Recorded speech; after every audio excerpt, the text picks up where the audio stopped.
कर दो करम, हम पे करम मौला, हम पे करम। बिस्मिल्लाहिर्रहमानिर्रहीम। अस्सलाम वालेकुम। पाकिस्तान जिंदाबाद। लिल्ला जांबाज में आप सबको खुशामदीद। नाज़रीन काम आज से तकरीबन 3 माह पहले मेरा लिल्ला से जेहलम तक का सफ़र हुआ।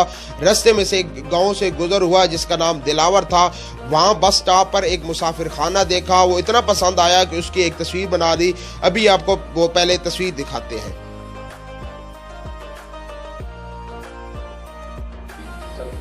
नाज़रीन काम ये देखते हुए मैंने इरादा बनाया कि क्यों ना लिल्ला में भी इस तरह के 2 मुसाफिर खाने बनाए जाए। एक रखा जाए बाबर मार्केट के सामने और दूसरा खंगार शरीफ पर। इन दोनों की वहाँ पे अशद ज़रूरत है।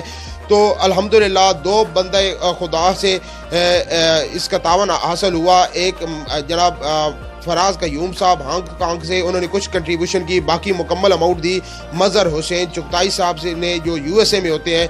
तो अल्हम्दुलिल्लाह इन दोनों शख्सियात ने कंट्रीब्यूशन किया। तो 2 मुसाफिर खाने हमने रखे हैं। एक का नाम लिल्ला जांबाज बस स्टॉप रखा जो हमने बाबर मार्केट के सामने बनाया है, और दूसरा खंगार शरीफ के सामने हमने रखा है, उसका नाम खंगाए आला हज़रत लिल्लाई बस स्टॉप रखा है, वो खंगार शरीफ के पास रखा है। दोनों अभी आपको दिखाते हैं।